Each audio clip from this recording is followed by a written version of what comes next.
formamos parte y eso es, creo que, nuestro más grande privilegio, que hayamos logrado confluir en algún momento de nuestras vidas para que podamos dejar que el amor del Señor siga haciendo de nosotros hermanos y hermanas. Así que vamos a comenzar en esta mañana con el tema que se nos ha indicado, el tema que ustedes seguramente ya están viendo allí en sus pantallas.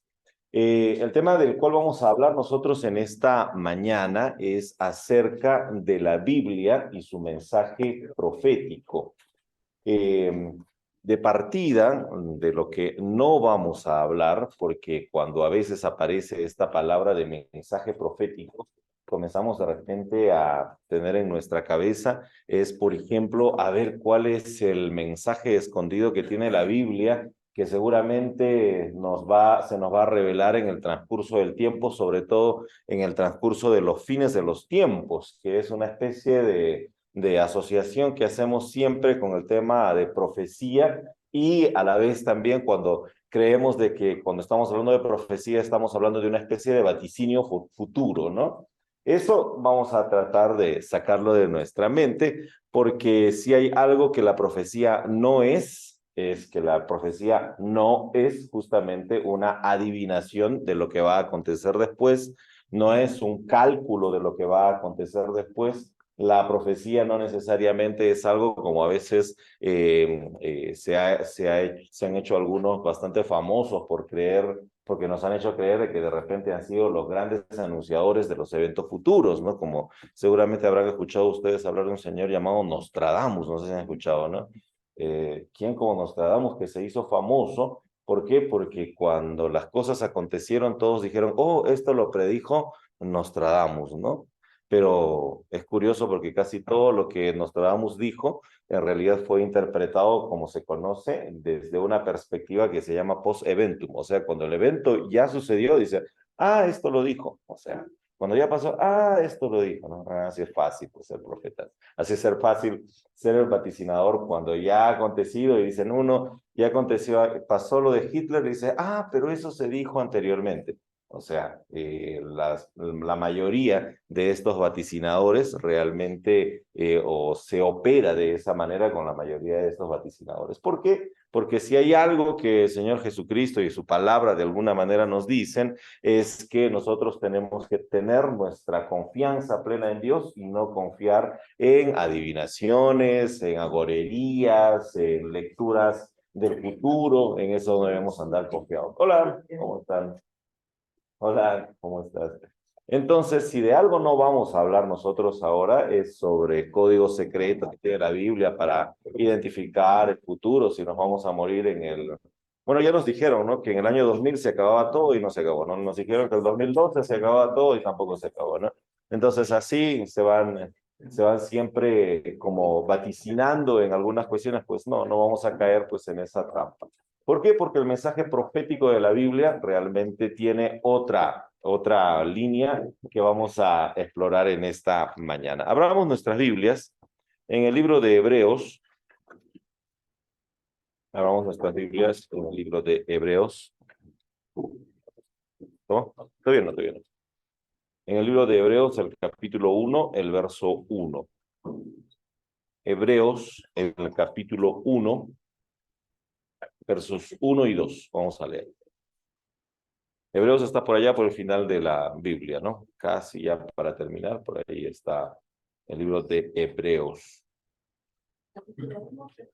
1, versos 1 y 2. Ajá. Y es Hebreos, ¿no? Algunos pronuncian Hebrios. Hebreos. Dice la palabra de Dios. ¿Ya lo tienen? Ya. Dice, Dios, habiendo hablado muchas veces y de muchas maneras en otro tiempo a los padres por los profetas, en estos posteros días nos ha hablado por el Hijo, a quien constituyó heredero de todo y por quien asimismo hizo el universo. Voy a leerlo otra vez, ¿ya? Dios, habiendo hablado muchas veces y de muchas maneras en otro tiempo a los padres por los profetas, en estos postreros días nos ha hablado por el Hijo, a quien constituyó heredero de todo y por quien asimismo hizo el universo. En esta porción bíblica podemos encontrar nosotros algunas cosas. Número uno, que Dios ha hablado, ¿no? Que Dios se ha mostrado. Número dos, que lo ha hecho, dice, a través de los profetas. Y número tres, que después de los profetas vino una forma mayor de hablar, que es a través del Hijo, ¿no?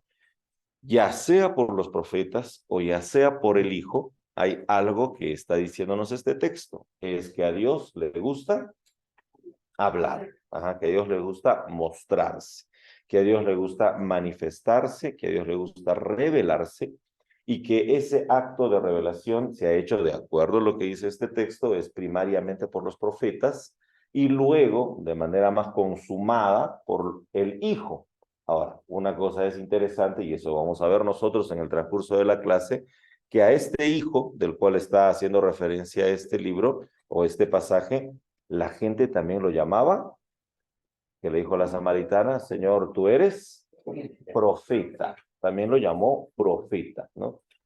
¿Qué significa esto de la profecía? ¿O qué significa esto de hablar? Lo que nos está diciendo de alguna manera el libro de Hebreos es que el acto de hablar de Dios ya es un acto profético, ya en sí mismo es un acto profético. ¿Por qué? Porque el acto de hablar de Dios acontece siempre a través de aquellos a quienes nosotros conocemos como profetas, o al mismo Hijo de Dios que también fue conocido como profeta. Entonces el acto de hablar de Dios ya es un acto de profecía, es un acto profético, ¿no? Entonces nosotros justamente vamos a basarnos un poco en lo que dice este texto de Hebreos 1 y Hebreos 2, texto de Hebreos 1 y 2, ¿no? Vamos a basarnos allí para que podamos desarrollar lo que vamos a aprender nosotros en esta mañana.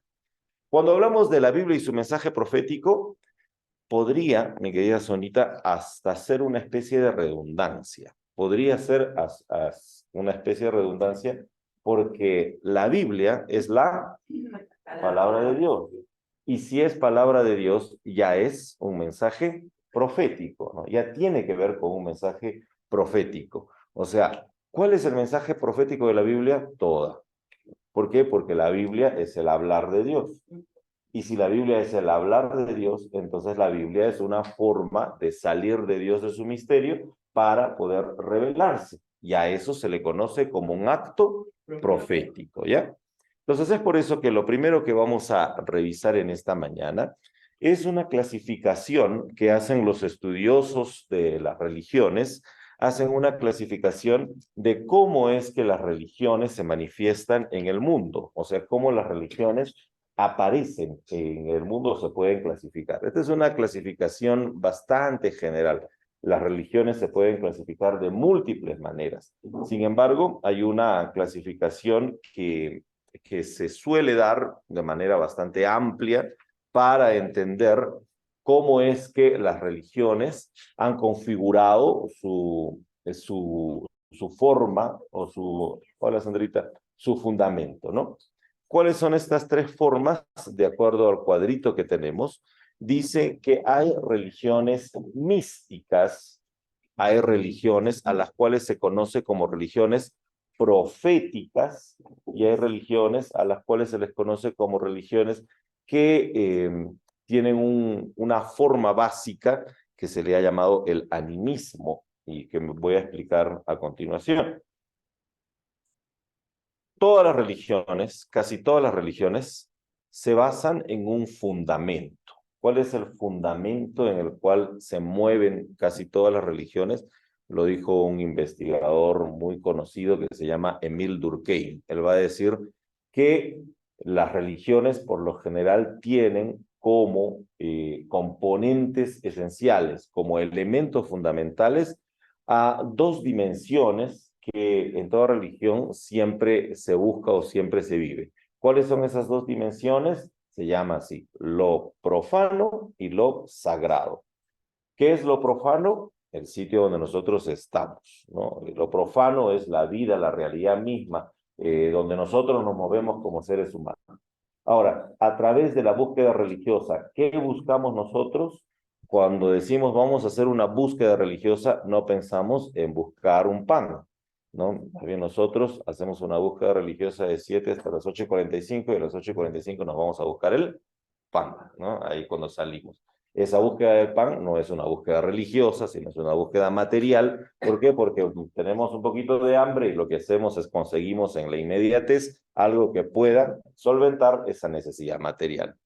Cuando se solventan todas esas necesidades de manera así material, muy inmediata, a todo eso se le conoce como lo profano. Pero de vez en cuando, no de vez en cuando, muy seguido, o en todo caso, incluso casi siempre, nosotros tenemos una búsqueda mayor que no solamente es un pan, sino que nosotros también queremos otras cosas que no están insertas dentro de esta realidad inmediata. No sé cuántos de ustedes buscan libertad, o no. No sé cuántos de ustedes buscan lo verdadero, por ejemplo, ¿no? No sé cuántos de ustedes buscan la justicia, por ejemplo, ¿no? ¿Sí?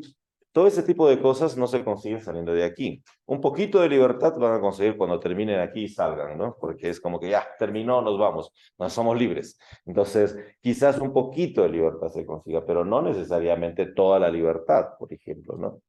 A esas cosas que nosotros buscamos, que van más allá de lo inmediato, o sea, que van más allá de nuestra realidad inmediata, nosotros le vamos a comenzar a llamar a eso que está mucho más allá, le vamos a llamar lo trascendente, aquello que no se consigue yendo al mercado, comprando yendo al tutti, ¿no? Ahora en todo lado está el tutti, ¿no? Entonces, no se consigue yendo al tutti, en el tutti no venden libertad lastimosamente, ¿no?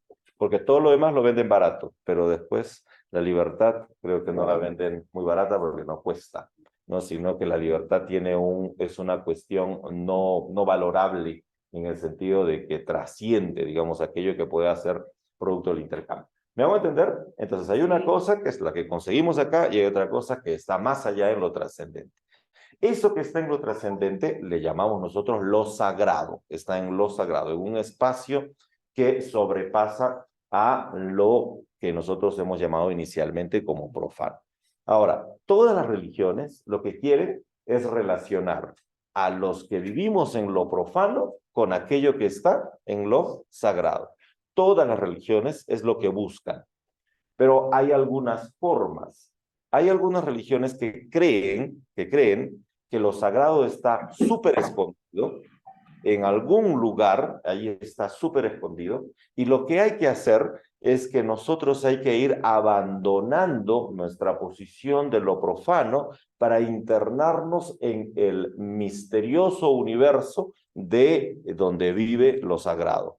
A esas religiones se les conoce como religiones místicas. ¿Qué son las religiones místicas? Las que abandonan la presencia del ser humano en la inmediatez para procurar irse a aquel misterio donde está Dios, donde está lo sagrado. Hola, ¿cómo estás, Elvita?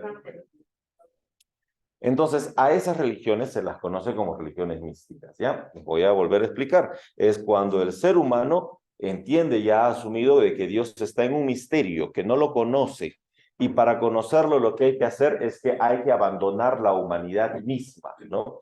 No sé si han visto ustedes que, por ejemplo, hay unos buscadores místicos que dicen, voy a comenzar por abandonar el lugar donde vivo, me voy a internar en un claustro, me voy a internar en un monasterio.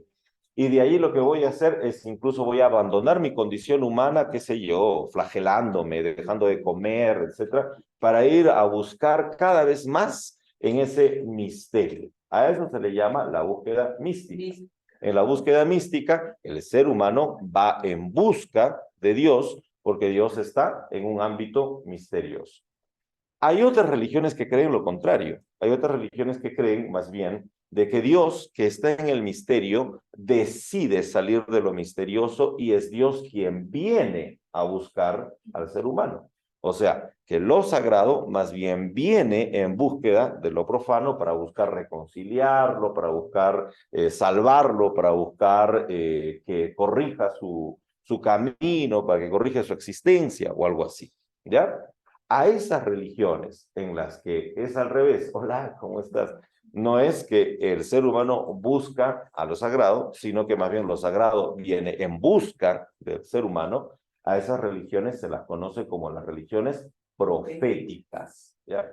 ¿Por qué se les conoce como religiones proféticas? Porque como principio fundamental tienen el hecho de que Dios no se queda en el misterio, sino que se revela, sino que sale y viene en búsqueda del ser humano. ¿Por qué? Porque Dios está preocupado por el ser humano y lo que quiere es su salvación. ¿Notan que es distinto? El primero es yo, ser humano, me sumerjo en lo misterioso para ver si alguna vez logro descubrir esa esencia misteriosa que está por ahí por algún lado, ¿no? Por ejemplo, el hinduismo es una religión muy mística. El budismo es una religión muy mística, porque en el budismo vamos abandonando nuestra vida hasta llegar a una esencia llamada nirvana, ¿no? Un estado llamado nirvana. Y cuando llegamos a ese estado llamado nirvana es como que, wow, hemos entrado a la punta del misterio o a la puerta que nos abre, digamos, el misterio para que a partir de allí podamos nosotros cambiar, ¿no? La gnosis quizás también. Iglesia asocia o grupo de la gnóstica, los gnósticos. Hay agua. Que no trajeron. Entonces, se hacía todo eso que no buscar. Ajá, sí, que es eso, hay que ir a buscar en aquello que es misterioso, ¿no? A eso se le llaman las religiones místicas, ¿no? ¿Le encontraste a Dios? Dice. Oh, claro, encontraste el conocimiento. Lo que nos reportaba Inesita aquí hace unos minutos es que ella en algún momento también decidió hacer su búsqueda en la gnosis, ¿no? Pero que en la gnosis también hay otra forma de buscar, digamos, lo que nosotros llamamos como lo divino, lo sagrado. ¿Ok? Entonces, por un lado están ir a buscar en lo misterioso y abandonar nuestra forma de vida para poder insertarnos en aquello que es completamente misterioso. Pero hay otra forma de entender la relación Dios-ser humano, y esa forma de entender la relación Dios-ser humano es más bien cuando Dios decide abandonar su misterio y mostrarse al ser humano, porque el deseo implícito de Dios, el deseo intrínseco de Dios es justamente eso, ¿no? Salir de sí mismo y mostrarse por misericordia, por amor, como dice, por ejemplo, la misma palabra de Dios.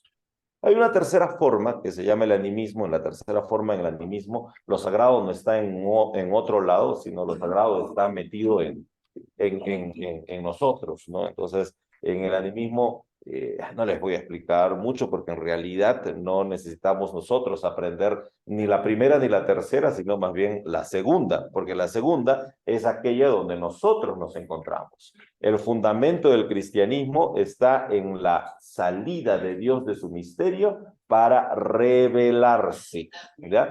De tal modo que nosotros entendemos que el primer gran acto de revelación de Dios se dio en la misma creación, ¿no? ¿Qué es la creación? La creación es cuando Dios abandona su gloria y decide insertarse en una realidad natural que es la nuestra, ¿no? Dice la palabra del Señor, que el acto de creación de Dios se dio a través del uso de su palabra. Génesis 1:3. ¿Qué dice Génesis 1:3? Y dijo Dios, sea la luz, y se hizo la luz. O sea que incluso la creación es una forma en la cual Dios se está mostrando. ¿Por qué Dios se está mostrando? Porque no hay mejor forma de mostrarse, de acuerdo al pensamiento judío, no hay mejor forma de mostrarse si no es a través de la palabra. La palabra es una forma de mostrarnos. Para los judíos, cada vez que uno habla, uno sale de sí mismo, o sea, algo sale de nosotros. Es por eso que para ellos era tan importante la palabra que uno de los pecados capitales era mentir. ¿Por qué era mentir? Porque era falsear su propia realidad a través de la palabra. La palabra tenía que indicar que algo de ti estaba saliendo, ¿no? Entonces es por eso que para ellos la creación, Génesis 1:3, la creación se da a través de la palabra. Y habló Dios. Y cuando Dios habló y dijo, sea la luz, esta ya estaba hecha. Gracias.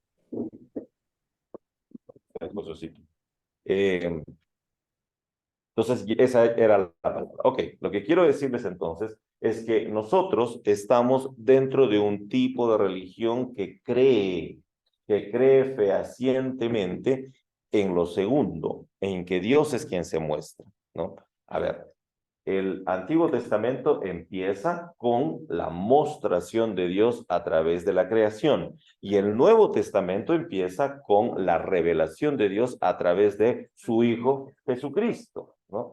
¿Qué es Jesucristo? Jesucristo es un Dios que decide dejar su gloria para insertarse en la realidad humana.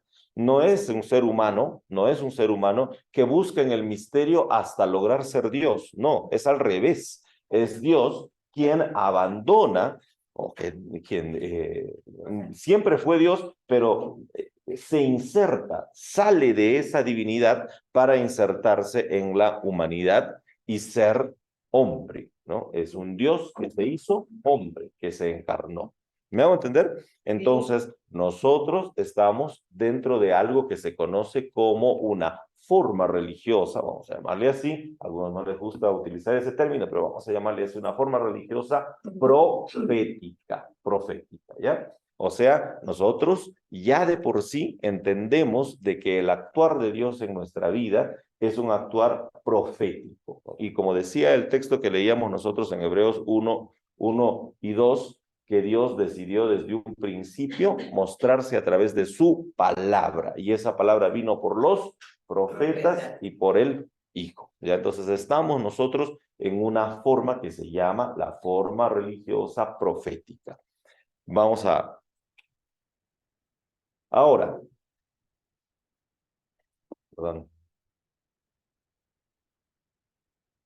En esta forma religiosa que nosotros llamamos profética, entendemos de que Dios siempre se muestra, como ya lo estuve diciendo, pero entendemos de que Dios se muestra de tal modo que se hace entendible.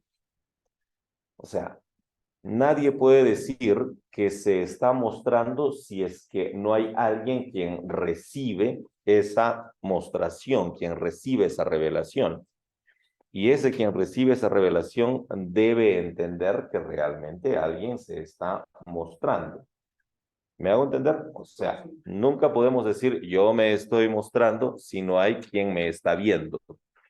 Y no solamente si no hay quien me está viendo, sino si ese que me está viendo me está entendiendo.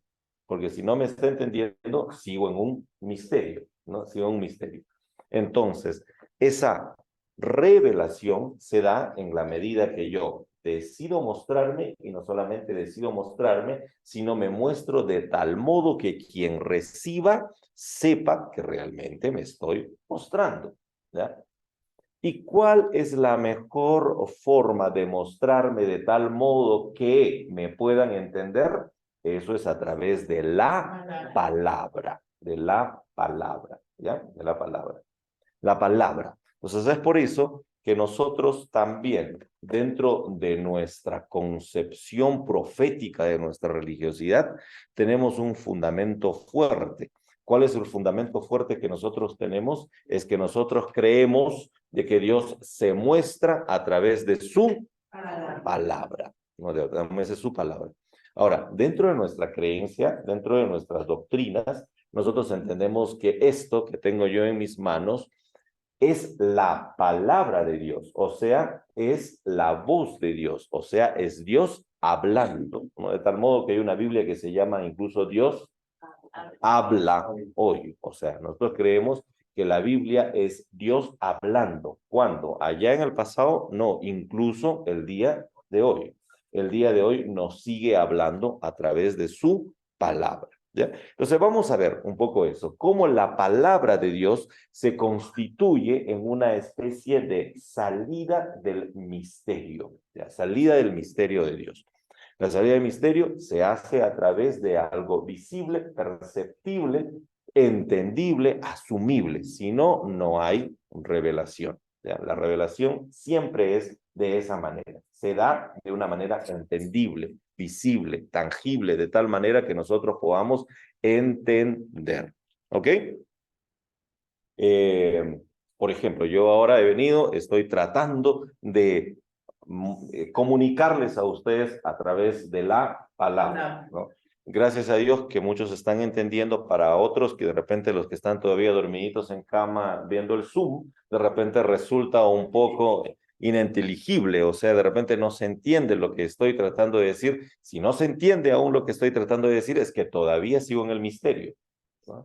Por más que me esté mostrando, si no me entienden, es porque todavía todo está dentro de una especie de misterio, ¿no? No sé si a mí me ha pasado algunas veces, he estado en algunas clases tratando de entender y al final de la clase me resultó todo misterioso porque no entendí nada. Entonces, algo así es, o sea, la palabra procura hacer entendible el misterio, ¿no? Es por eso que si nosotros queremos conocer algo de Dios, tenemos que remitirnos a su palabra, porque en su palabra no solamente vamos a encontrar nosotros a Dios hablando, sino a Dios haciéndose entender. ¿No? A Dios haciéndose entendible, ¿no? Es por eso que recurrimos a la Biblia, porque la Biblia es como una especie de puerta ante el misterio de Dios, porque ahí podemos nosotros descubrir, por ejemplo, la voluntad de Dios, podemos descubrir allí la acción de Dios, el carácter de Dios, podemos descubrirlo nosotros a través de su palabra, porque su palabra es una forma de hacerse visible, y no solamente visible, sino hacerse entendible. ¿Ok? Entonces, Dios decide mostrarse, y cuando decide mostrarse, se muestra a través de algo que podamos nosotros entender, y eso que podemos nosotros entender es su palabra, ¿no? Es Dios haciéndose visible, es Dios haciéndose entendible. ¿Por qué Dios decide mostrarse a través de su palabra? ¿Por qué Dios decide mostrarse a través de su hablar? Dios decide mostrarse a través de su hablar porque, vuelvo a decir, es la forma de hacerse entendible, o sea, se comunica, y porque Dios sabe que en la comunicación, o sea, en el hablar, no solamente existe una forma de mostrar algo, sino también el hablar es una forma de relacionarse, ¿ya? El habla no solamente es un acto en el cual uno expulsa algo y se queda ausente, sino el habla es una forma también de relación. ¿Sí o no? Sí. ¿Cuántos son casadas aquí? Ah. ¿Cuándo comenzaron ustedes realmente a enamorarse así plenamente? No solamente fue cuando lo vieron, sino cuando comenzaron a conversar, ¿no? ¿Sí, no? ¿O nunca se han conversado? Cuando comenzaron a hablarse, entonces al principio estaba completamente en el misterio, luego apareció, y cuando apareció fue la primera revelación, ¿no? Esa revelación que ustedes dijeron, oh, y comenzaron a pensar en todo lo que podía ser este señor o esta señora. Pero no es sino hasta cuando comienzan a hablar, cuando comienzan realmente a conocerse. ¿Por qué? Porque el hablar no solamente es un acto de mostrarse, sino además es un acto de relacionarse. Entonces, de conocerse, exacto. Entonces, el hablar de Dios no solamente fue una forma de revelarse, sino fue una forma también de establecer una relación, establecer una relación. Es por eso que para nosotros esa relación que Dios tiene para con nosotros los seres humanos se hizo cada vez más perceptible, entendible, asumible y relacionable a través de esa palabra que se hizo texto, ¿no? De esa palabra que se hizo texto. ¿Cuál es esa palabra que se hizo texto? Porque nosotros conocemos como la Biblia, ¿no? Ahora, ¿qué cosa es esa palabra que se hizo texto? Miren, más o menos lo que voy a decir es lo siguiente. Dios es alguien que está allá en la trascendencia, en lo infinito, es eterno, etc., ¿no? Dios, cuando quiso comunicarse con el ser humano, ¿qué lenguaje tuvo que optar? ¿Dios tuvo que optar un lenguaje muy divino para hablarnos? No. Si Dios nos hubiese hablado en un lenguaje muy divino, nosotros no hubiésemos entendido nada. Así que lo que Él optó es por hablarnos en un lenguaje muy humano, muy sencillo. Sí, Normita.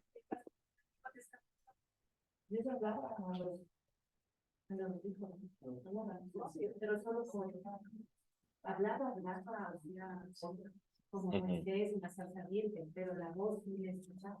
Ok, la pregunta que nos está haciendo Normita es si es que en el Antiguo Testamento podemos nosotros encontrar testimonio de que Dios hablaba directamente, ¿no? Hablaba directamente, hablaba con voz audible, como de repente yo estoy hablando ahora.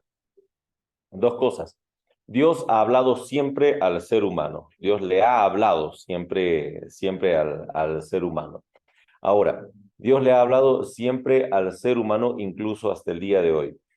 Dios sigue hablando audiblemente, seguramente, ¿no? Seguramente sigue hablando audiblemente y algunos lo escuchan. Pero, hola, ¿cómo estás, Robertito? Pero tampoco no es algo con lo que Dios quiere hacer todo el tiempo. ¿Por qué? Porque, por ejemplo, para nosotros, Dios ya tiene una palabra que ya está dada, que es esta palabra que es la Biblia, ¿no? Por un lado. Por otro lado, Dios le hablaba así como yo les estoy hablando a ustedes, Dios le hablaba a Abraham, Dios le hablaba a Moisés, etcétera. Seguramente, pero seguramente también es que Dios le hablaba como te habla a ti y me habla a mí, sino que ellos lo que hacían es textualizaban lo que entendían de lo que Dios les estaba diciendo. Qué sé yo, Dios les hablaba de repente a través de la presencia de una montaña y ellos en todo caso entendían que Dios les estaba hablando y así comenzaban a textualizar lo que Dios les estaba diciendo. Ahora, nosotros, eso ya hemos perdido, a veces ni siquiera hacemos eso, ¿no? O sea, nosotros, a veces de repente Dios nos está hablando de múltiples maneras. De repente Dios te está hablando a través de, qué sé yo, una acción natural. Dios te está hablando a través de un pajarito que se posó en tu ventana. Te está diciendo, pero lo que no tenemos nosotros es la capacidad de recibir ese mensaje y convertirlo en texto, ¿no? Porque una de las cosas que hemos ido perdiendo nosotros es la capacidad de entender el mensaje de Dios en aquello que es natural, ¿ya? Para ser un poco más claro, vamos a Romanos.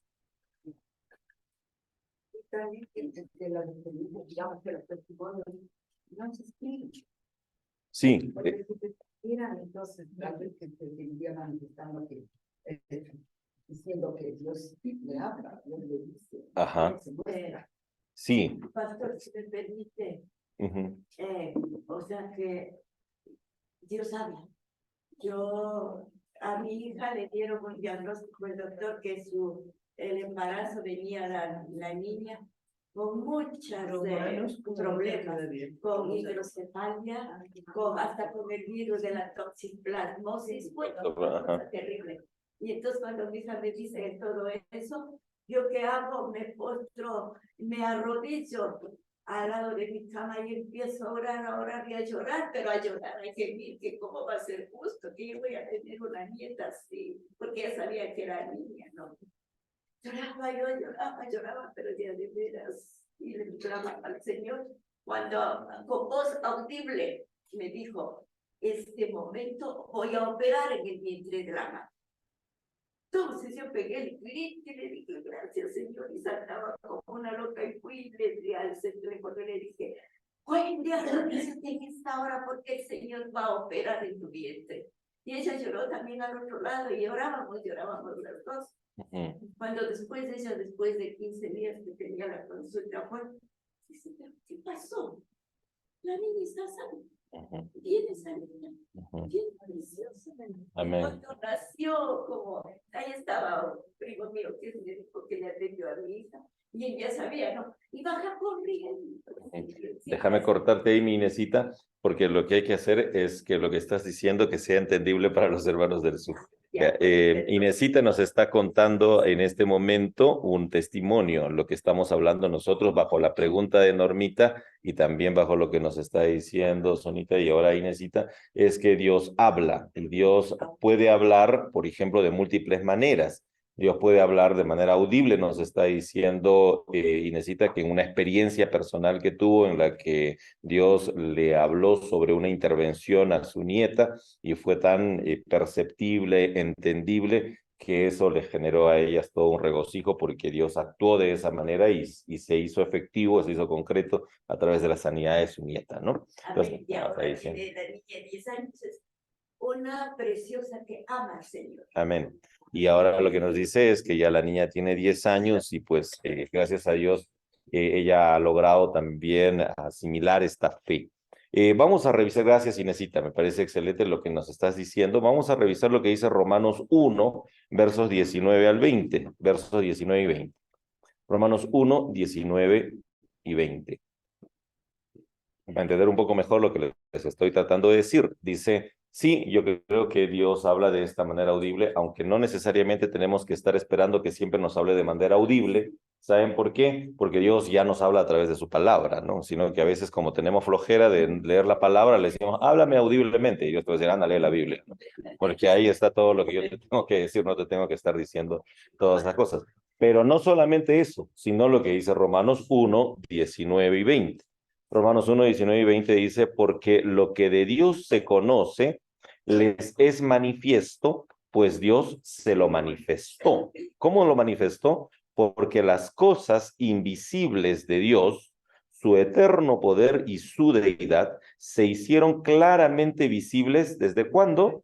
Desde la creación del mundo, siendo entendidas por medio de las cosas hechas, de modo que no tienen excusa. ¿Qué nos está diciendo ahí ese texto? Que si queremos escuchar y entender a Dios, ya podemos hacerlo ¿desde cuándo?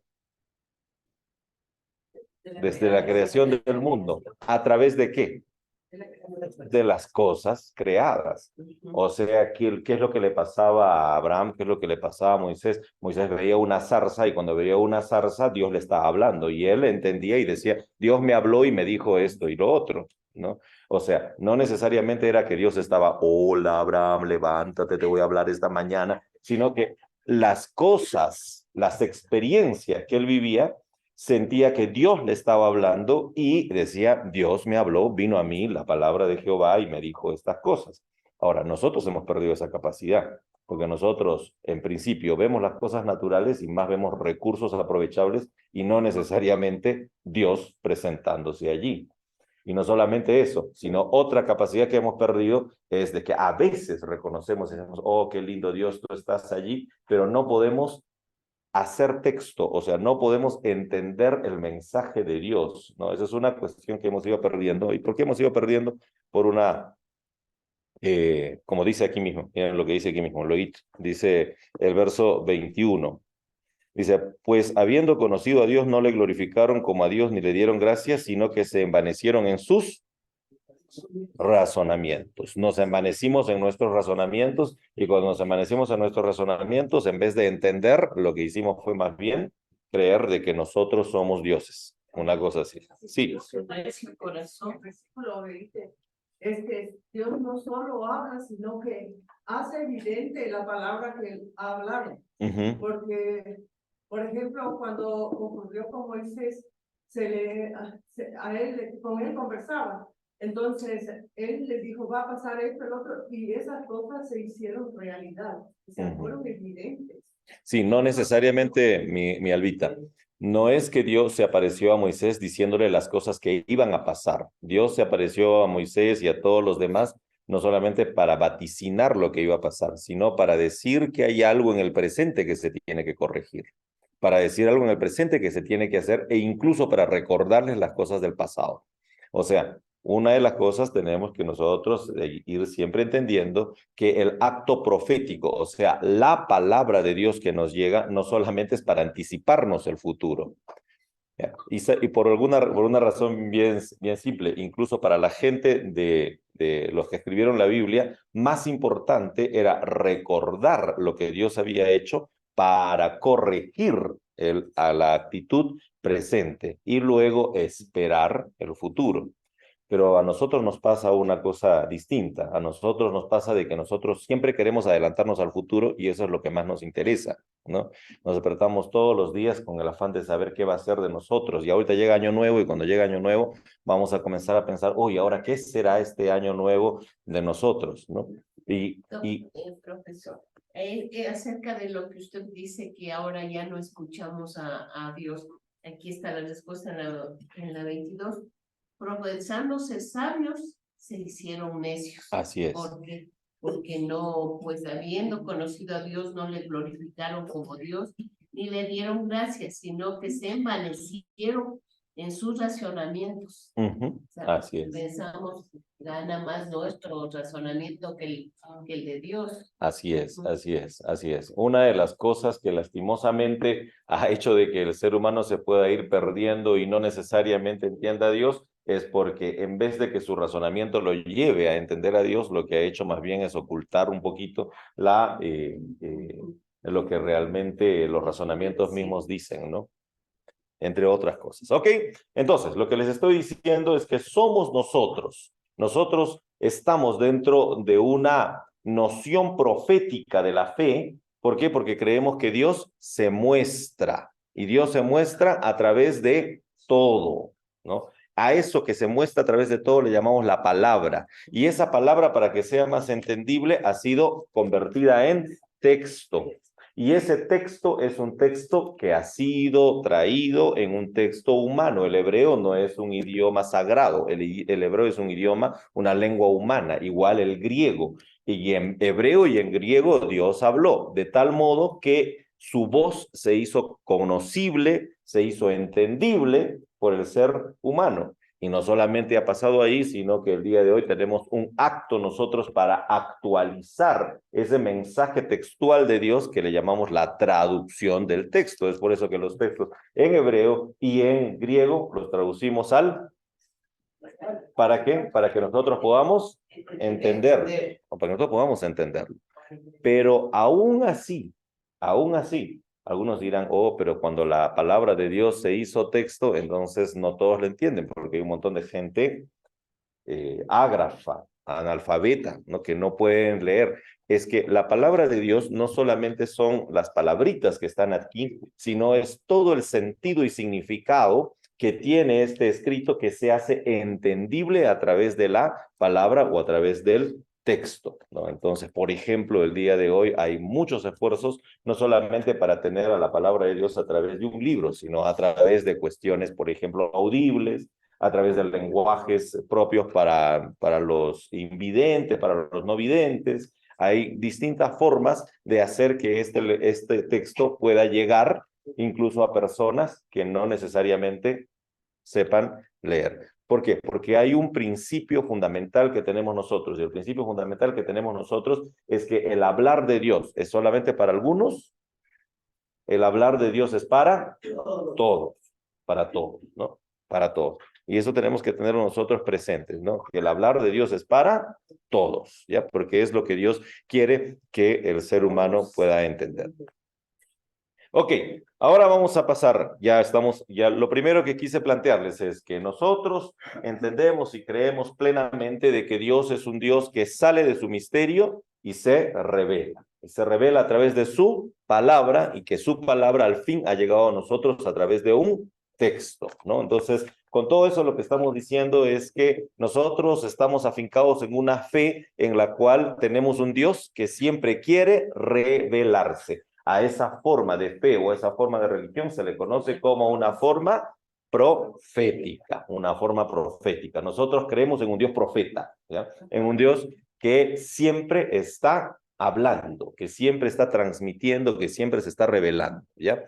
Ahora, ¿qué cosa es la profecía? De acuerdo a lo que dice el texto bíblico, ¿no? ¿Qué es la profecía? Entonces, para entender a la profecía, de acuerdo al texto bíblico, tenemos que entender nosotros 3 dimensiones de esta que la palabra nos habla, la misma palabra de Dios. ¿Cuáles son esas 3 dimensiones? Que la profecía es un acontecimiento, la profecía es una denuncia y la profecía es una advertencia. Voy a explicar bien estas 3 cosas, ¿ya? La profecía es un acontecimiento para la palabra de Dios en la medida en la que Dios se mete en la historia humana hablando.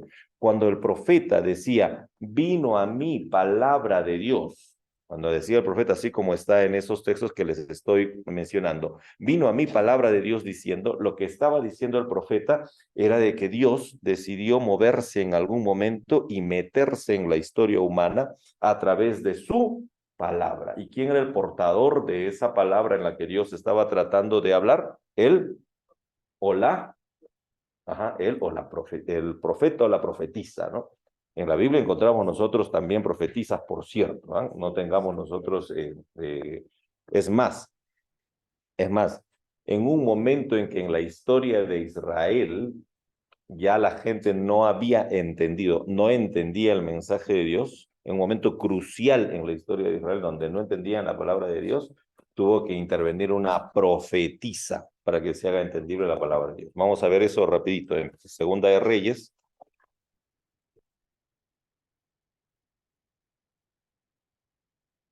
En Segunda de Reyes. En Segunda de Reyes, el capítulo 23. Perdón, el capítulo 22. Segunda de Reyes, el capítulo 22. Aquí les encuentro. Dice, desde el verso 11, lo voy a leer, dice, Segunda de Reyes, 22, verso 11.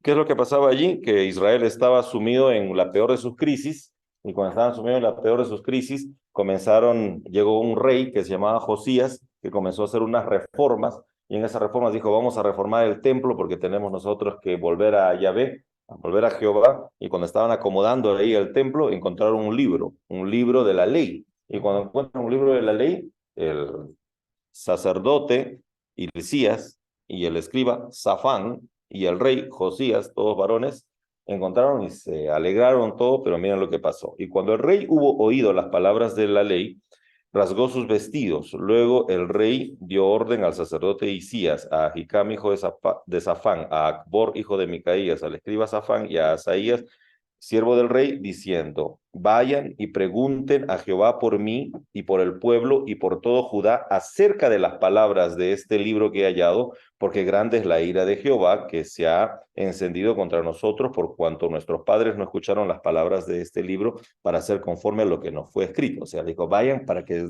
entendamos bien qué es lo que ha pasado, porque este libro nos está diciendo algo, pero yo no entiendo plenamente. ¿Y a dónde se fueron? Dice verso 14. Entonces se fueron el sacerdote Hilcías y Ahicam, Acbor, Safán y Asaías a la profetisa Hulda, mujer de Salum, hijo de Tikva, hijo de Arjas, guarda de las vestiduras, la cual moraba ¿dónde? ¿Y dónde moraba? Moraba ahí en el centro, moraba allí en el lugar de privilegio, no. Moraba incluso por ahí en la segunda parte, en las afueras de la ciudad. Y hablaron con ella, ¿y qué les dijo ella? Así ha dicho Jehová, Dios de Israel, etcétera, etcétera, etcétera. ¿No? A mí me parece genial esto, porque en el momento más terrible de la vida de Israel, cuando incluso ya no entendían lo que Dios quería, tuvieron que ir a consultar donde una profetiza, ¿no? Y esta profetisa es la que les hace tomar en cuenta lo que Dios quería para el pueblo, y ahí el pueblo empieza nuevamente a vivir la fe en Jehová.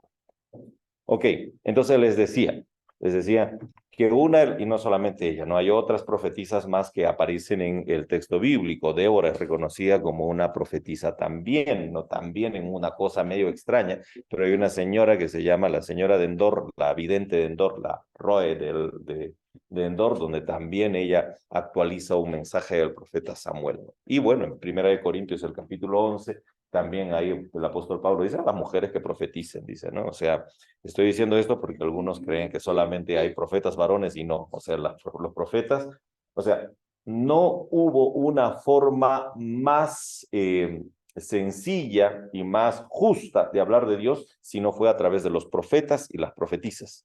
porque Dios habló a través de personas sencillas para que pueda hacerse actual su mensaje. Ahora, ¿qué es lo que estoy diciendo cuando digo que la profecía es el acontecimiento, es un acontecimiento?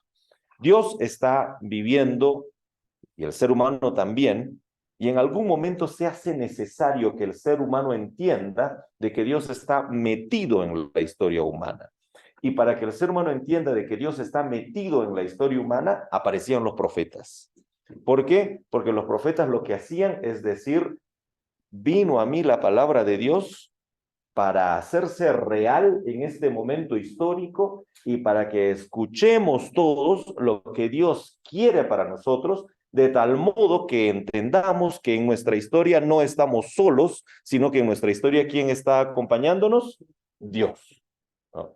Vino a mí palabra de Dios para meterse en la historia humana y para que nosotros, Dios siempre está metido en la historia humana, sino para que nosotros entendamos de que Él está metido en nuestra historia y de que Él sabe lo que nos está aconteciendo, y es más, de que Él quiere opinar de política, por ejemplo, ¿no? De que Él quiere opinar sobre economía, de que Él quiere opinar sobre, qué sé yo, sobre los problemas sociales, sobre los problemas personales, sobre los problemas individuales. Él quiere opinar y decir algo en nuestra vida. ¿Por qué? Porque Él está presente. Y el problema somos nosotros, que a veces no lo entendemos, ¿no? A veces nosotros no lo entendemos. Entonces, el profeta decía algo así, vino a mí palabra de Dios para decir esto. Ahora, ojo, y lo va a decir el apóstol Pablo, cuando viene Dios y habla a través de los profetas, habla para que lo entendamos. Es por eso que el apóstol Pablo dice, hay momentos en los cuales no entendemos, y ese momento que no entendemos es cuando hablamos en otras lenguas. Entonces, cuando hablen en otras lenguas, dice el apóstol Pablo, hablen solitos ahí en su habitación, chévere, ¿no? Pero cuando profeticen, bueno, vamos a revisar rápido porque veo que no me creen. Primera de Corintios, el capítulo 14. Primera de Corintios, el capítulo 14. ¿Ya? Dice Primera de Corintios, el capítulo 14, versos 1 al 5. Primera de Corintios 14, 1 al 5. Dice así. ¿Lo encontraron? Primera de Corintios 14, del 1 al 5. ¿Ya? Yo voy a estar, no es porque yo quiero hablar nomás todo el rato, sino que yo voy a estar leyendo para que los hermanos también escuchen, ya por eso, ¿ya? Dice, bueno, ustedes ya saben eso porque están aquí ya tanto tiempo. Dice, seguid el amor y procurad los dones espirituales, pero sobre todo, procuren, ¿qué cosa? Profetizar. Porque habla en lenguas, no habla a los hombres, sino a Dios, pues nadie le entiende, aunque por el Espíritu habla misterios.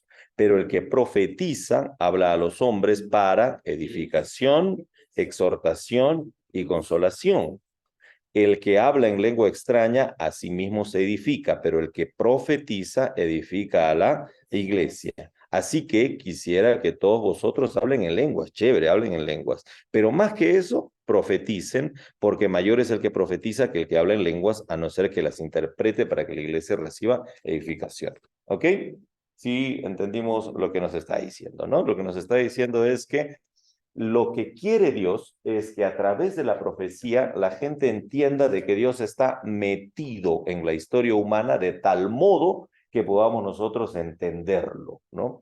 O sea, no, Dios no quiere meterse en la historia humana para que no le entendamos. ¿Dios se manifiesta a través del hablar en lenguas? Sí, se manifiesta a través del hablar en lenguas. Y además lo que dice el apóstol Pablo es más, me gustaría que todos hablan en lenguas, pero si hay algo que es un poco más importante es que entendamos lo que Dios quiere hacer, porque Dios quiere también opinar, y para nosotros recibir la opinión de Dios, pues hay que escuchar su voz profética, ¿ya? Entonces, es por eso que cuando digo que la profecía es un acontecimiento porque es cuando nosotros entendemos que Dios está metido en la historia humana. Ahora, ¿qué hacía cuando opinaba Dios? Cuando opinaba Dios a través del profeta, hacía dos acciones. La denuncia. ¿Qué es la denuncia? La denuncia es cuando Dios se mete en la historia humana para decirnos, miren, aquí están ustedes haciendo algo que no deben. Ajá, exacto. Han equivocado el camino, ¿no? Han equivocado el camino. Ahora, Dios se mete en la historia humana no necesariamente porque quiere controlar todo y nos quiere aniquilar nuestra voluntad. No es más, Él se mete cuando nosotros hemos desvirtuado tanto nuestra voluntad que nuestra voluntad, en vez de ayudarnos a hacer historia, lo que nos hace es destruir nuestra historia. ¿Ya? Nosotros a veces lo que hacemos es que utilizamos nuestra voluntad no para la construcción de la humanidad, sino para la destrucción de ella. ¿Sí? Ya durante todo este tiempo he estado viendo algunas noticias políticas de allá del Perú y yo digo, ¿y estas personas por qué se empecinan en destruir a una nación? Porque cuando ustedes los ven, si los vieran, se darían cuenta de que realmente están allí como que, como dice Miqueas, ¿no? Dice, están ahí como que acostados en sus camas diciendo, a ver, ¿qué más mal hago? ¿No? Mañana me voy a despertar para hacer una maldad más, ¿no? Algo así. Entonces, cuando entra allí, entonces es cuando Dios dice, están destruyendo la historia. Entonces lo que hay que hacer es, hay que corregir la historia. Allí aparece la voz de los profetas, ¿ya? He puesto ahí algunos ejemplos. Justamente está el ejemplo de Miqueas. Miqueas 2, miren, lean lo que dice Miqueas 2, del 1 al 2. Sí, en el Antiguo Testamento. Miqueas, ajá. Miqueas 2. Miqueas está al lado de Jonás y al lado de Nahum. Bueno, peor.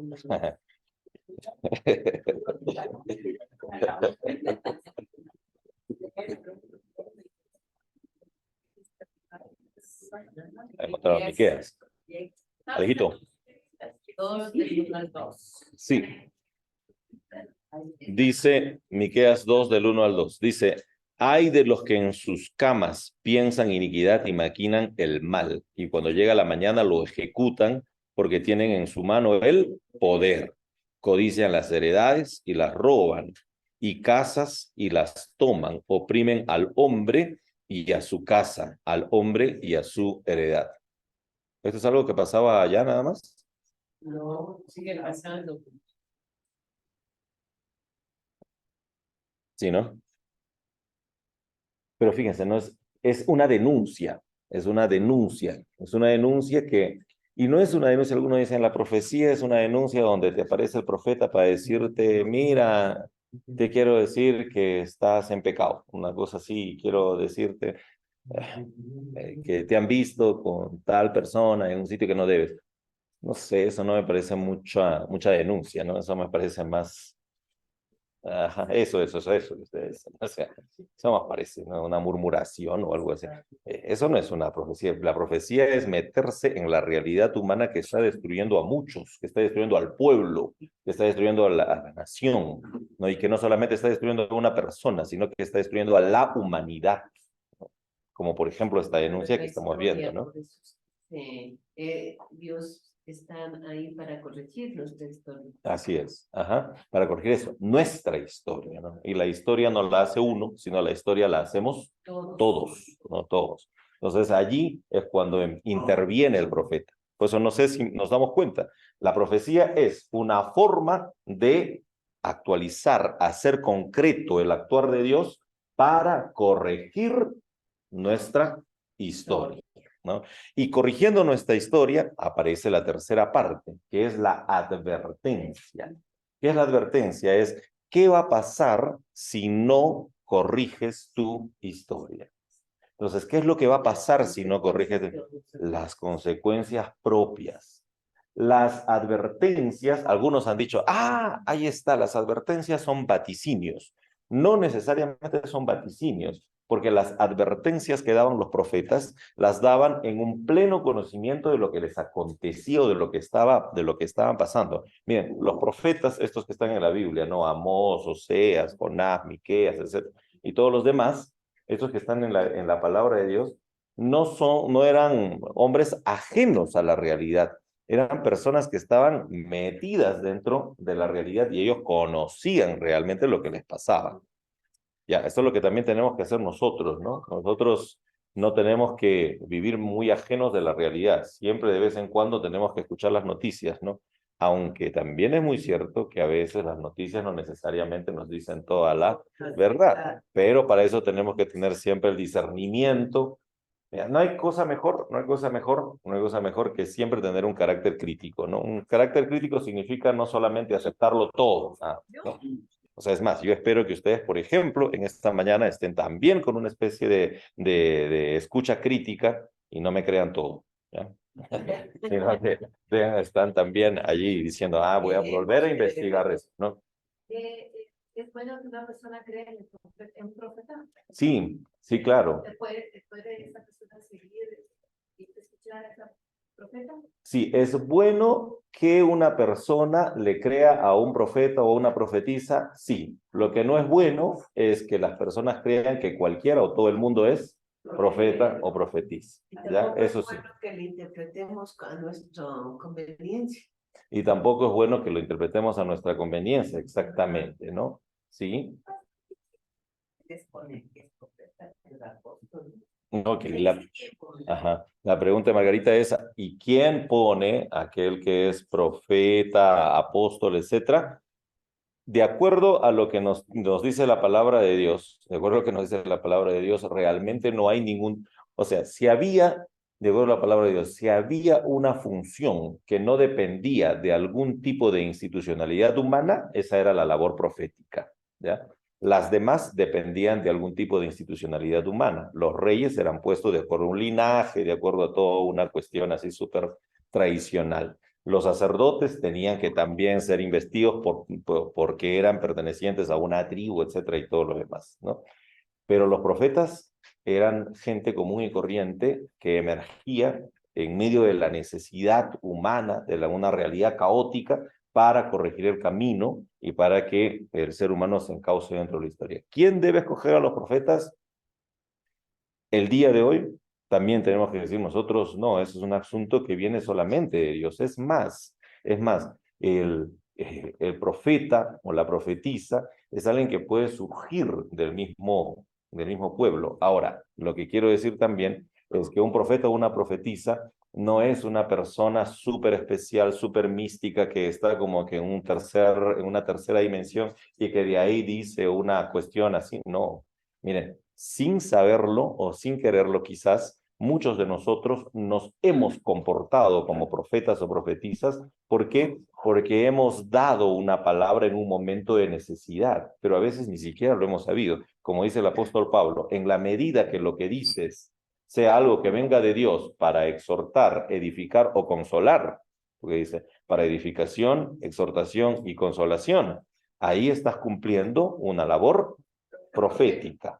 Ahí estás cumpliendo una labor profética. Muchos de nosotros lo hemos sido. Ahora, el profeta lo que nunca va a hacer, como Amós, por ejemplo, cuando leen ustedes el libro de Amós, lo que nunca va a hacer el profeta es reclamar una posición, de decir, a ver, yo como soy el que traigo, entonces tiene que llamarme de hoy en adelante profeta, ¿no? En el momento que hace eso, dejó de serlo, ¿no? Porque el profeta o la profetisa actúa de acuerdo a lo que Dios le dice, no para reclamar una posición. Amós decía, mira, yo les digo todas estas cosas, pero a mí ni me llamen profeta ni hijo de profeta. O sea, a mí ni me hagan más que cualquiera. El mismo Jesucristo. Cuando la samaritana le dice, oh, tú eres profeta, y le dicen, tú lo estás diciendo. O sea, no es que yo agarro y tengo como un título, soy el gran profeta, ni me dieron ese título. Ahora, que existan algunas instituciones el día de hoy que nombren a ciertos personajes como profetas o profetisas, ese es el problema de ellos, no de nosotros, porque eso no está dentro de la palabra. No, no es Dios. Pastor, ¿puedo decir algo? Claro. Ya, claro, esto del don de la profecía es un don muy especial, porque solo, como usted indica, es para edificar, exhortar y consolar. Y la Biblia dice, hay de aquel que hablare algo que Dios no le mandó a decir. Entonces, por eso es importante también, no se puede nomás hablar cualquier cosa si Dios no la ha iluminado. Así es, así es. Algunos creen que de repente la profecía es como volví a decir, meterse en la vida personal de alguien para destruirla. Entonces eso no es profecía. Nunca dice la Biblia, la profecía es para la destrucción, sino es más bien para la edificación. Entonces por eso te decía, ¿no? ¿Alguien puede ser profeta? O sea, ¿hay que escucharle al profeta? Sí, hay que escuchar la palabra que viene de parte de Dios. Pero lo que no hay que hacer es hay que estar creyendo de que de repente cualquiera, y menos de aquel que se presenta a sí mismo como profeta. ¿Ya? Porque entonces...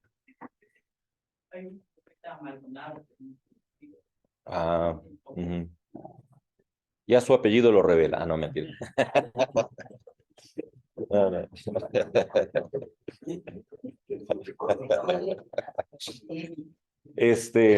No, perdona, es una broma nada más. Lo que quisiera decir es que tampoco yo voy a, ni nadie debemos de repente cuestionar lo que legítimamente otros creen y otros de repente proponen. Lo que sí es que podemos nosotros es más bien ser bastante críticos con lo que nosotros estamos creyendo, etcétera, ¿no? Para ser un poco más claros. O sea, ya la palabra basta y sobra, ¿no? Ya la palabra basta y sobra.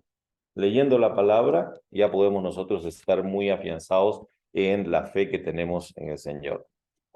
No hace falta, o sea, como dice, recuerdan lo que decía Romanos.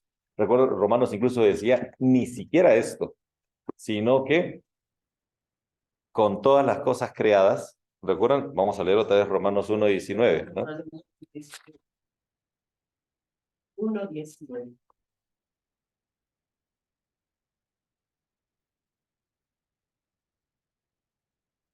Mira, volvemos a leer. Romanos 1:19 dice, porque lo que de Dios se conoce les es manifiesto, pues Dios se lo manifestó, porque las cosas invisibles de Él, o sea, su poder y su deidad, se han hecho claramente visibles a partir de la creación del mundo y deben ser entendidas por medio de todas las cosas, de tal modo que no tenemos, o sea, qué terrible, ¿no? O sea, dice, es más, el deseo expreso de Dios lo podemos nosotros, o sea, su deidad, su voluntad, todo lo podemos nosotros entender con todas las cosas creadas, ¿no? De tal modo que ni siquiera tenemos excusa, pero como nosotros nos envanecimos tanto, y más adelante dice, es por eso que tuvo que mandar a su hijo para que pueda, o sea, no es porque Dios en algún momento dijo, a ver, dentro de mis planes está que en el año 1 voy a mandar, no, sino porque el ser humano no entendió lo que debía haber entendido, entonces decide mandar a su hijo. O sea, lo que estoy tratando de decir es que necesitamos nosotros de que alguien nos esté diciendo lo que Dios quiere para nuestras vidas, no necesariamente, ya está en su palabra, y ni siquiera en su palabra, ya está en todas las cosas hechas, ¿no? O sea, tenemos en principio las cosas hechas. En segundo lugar, a su palabra. Ya en tercer lugar, cuando ya pues no, a mí no mismo, entonces ahí de repente puede venir una voz profética. ¿Ya? Pastor, con la palabra de Dios nos estaremos también defendiendo de los falsos profetas, ya que aquí está la verdad en la palabra de Dios. Así es, así es, así es. Debemos nosotros siempre estar, y justamente lo que dice la palabra de Dios misma nos va a decir, miren, hay muchos falsos profetas, ¿no? Entonces ahí tenemos nosotros que estar al pendiente.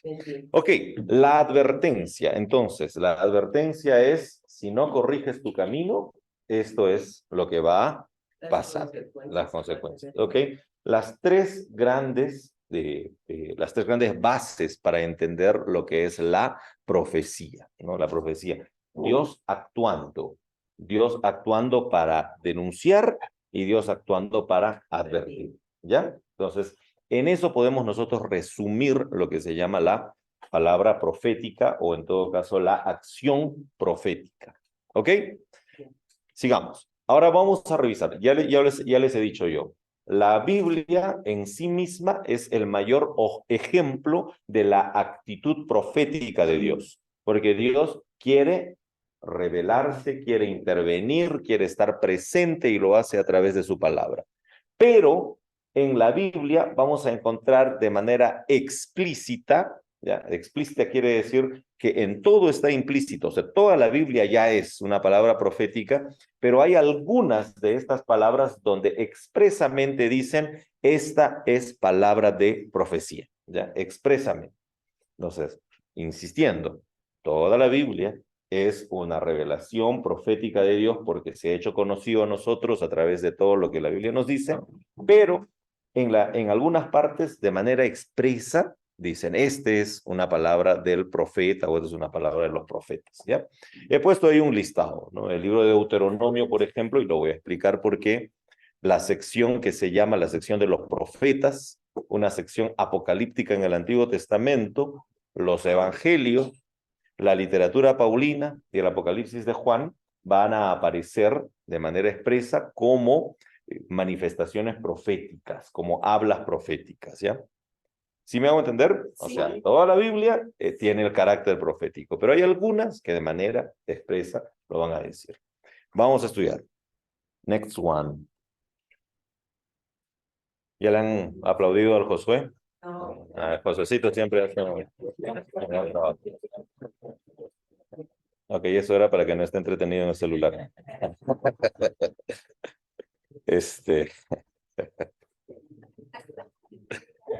El libro de Deuteronomio. El libro de Deuteronomio.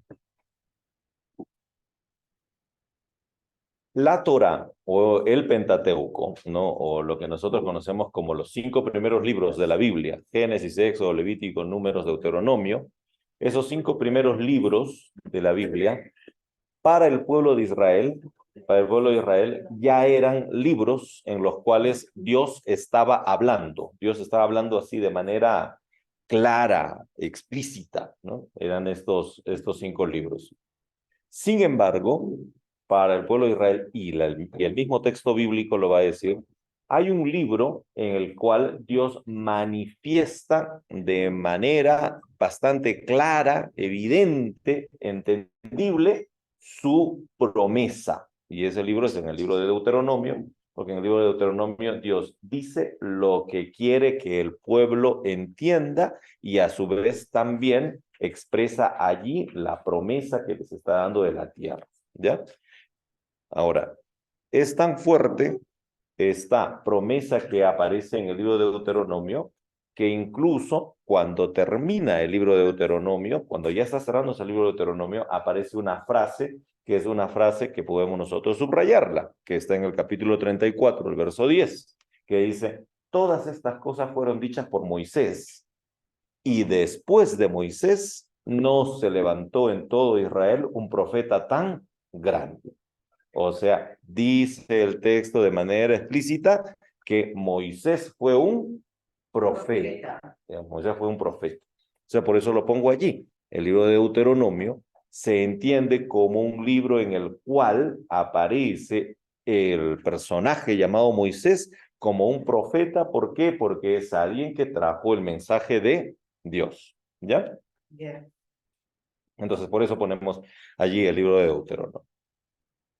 Ahora, el libro de Deuteronomio, a su vez, es la introducción a una serie de libros que van a ser llamados los libros de los profetas. Ahora lo voy a explicar, ¿ya? Nosotros los cristianos, hemos asumido, a ver, lo que quiero que entendamos es que nosotros creemos que todo es palabra de Dios, pero para poder entender mejor la palabra de Dios, lo que hacemos es a veces clasificamos u ordenamos los libros de la Biblia. Entonces nosotros los cristianos hemos hecho un orden de los textos bíblicos en los cuales hay los 5 primeros libros, ¿cómo le llamamos? Pentateuco. Después de los 5 primeros libros del Pentateuco, ¿cómo le llamamos a la siguiente sección? No, los libros históricos, ¿no? ¿Por qué? Porque nos cuentan la historia de Israel. ¿Cuáles, por ejemplo? Lo de Josué, Jueces, Primera de Samuel, Segunda de Samuel, Primera de Reyes, Segunda de Reyes, Primera de Crónicas, Segunda de Crónicas, eso le llamamos los libros históricos. Está Ruth, está Esther también allí, Esdras, Nehemías, todos están en los libros históricos.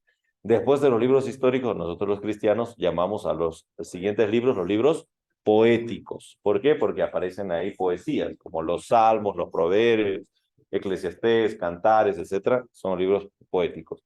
Y luego recién nosotros, los cristianos evangélicos, luego después de esos libros poéticos, recién llamamos a la siguiente sección como los libros proféticos. Ajá, nos llamamos los libros proféticos. A esa sección que llamamos los libros proféticos la dividimos en dos. Los profetas mayores y menores. pues estoy tomando el examen, así que no vean. Los profetas mayores y los profetas menores. Los profetas mayores, ¿cuáles son? De acuerdo a lo que nosotros creemos, Isaías, Jeremías, Isaías, Jeremías, Lamentaciones, podríamos decir, Ezequiel y Daniel. Y los Daniel y profetas menores, esos. Todos los que tienen esos nombres particulares. Ahí está. Ya, o sea, para nosotros los evangélicos, entonces la sección profética de la Biblia empieza con Isaías y termina con Malaquías, ¿no? Para nosotros, los cristianos evangélicos. Para los judíos, la sección profética no inicia en Isaías, sino inicia un poco antes.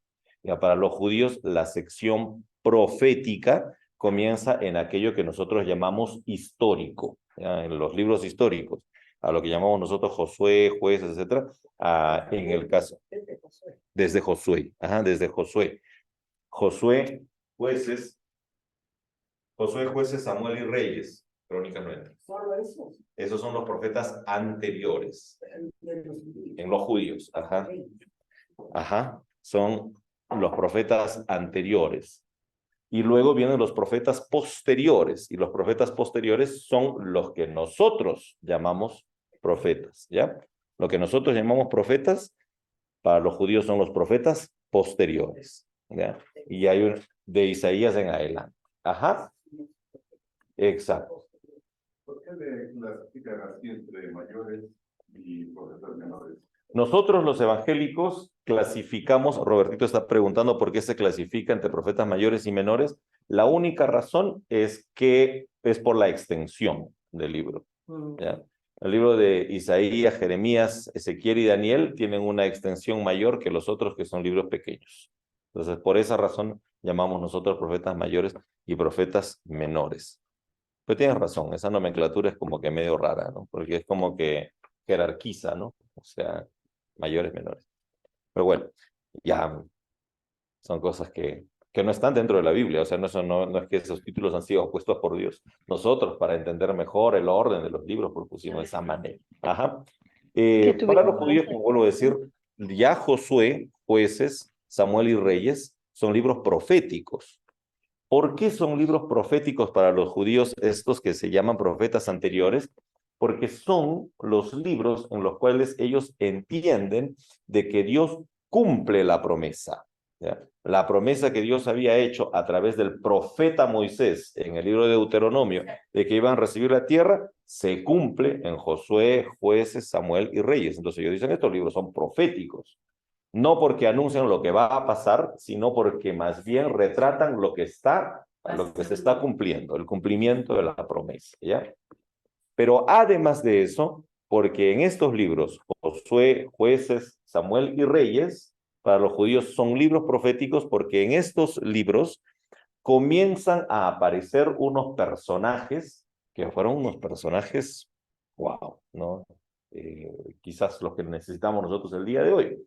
Fueron unos personajes capaces de ponerse de pie delante de las autoridades y decirles, ustedes están haciendo todo mal. Nos comienzan a aparecer estos que se llaman los profetas. ¿Ustedes han escuchado por ahí a un tipo que se llama Elías? A otro que se llama Eliseo. ¿Sí han escuchado? Esos aparecen en estos libros, ¿ya? A pesar de que no escribieron nada, sus historias están en los libros de Samuel y Reyes, sobre todo, ¿ya? Entonces, ellos son los capaces de cambiar la historia por la forma de ser. Exacto. Sí, claro.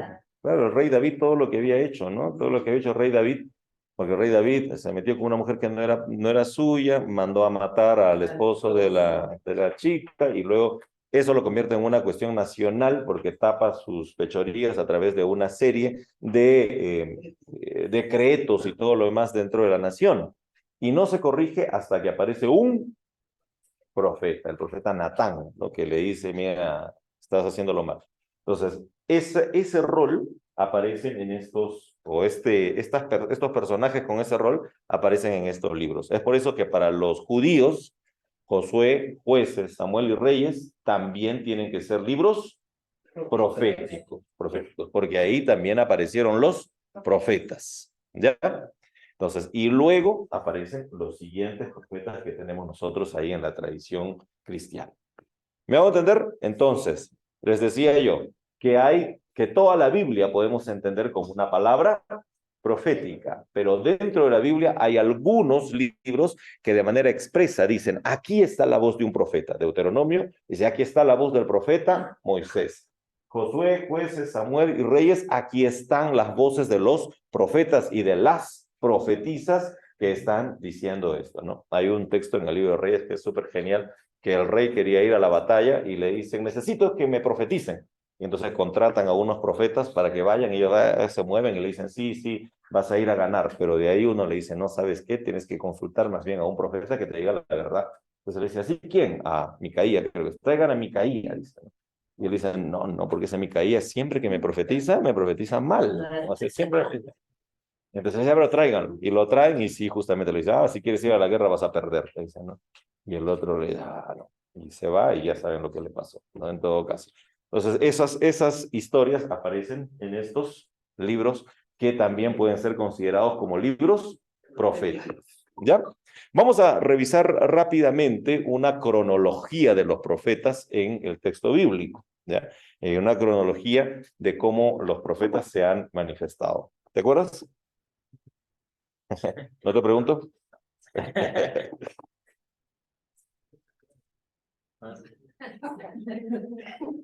Sí, sí, él es un buen estudiante. Y así pasó eso.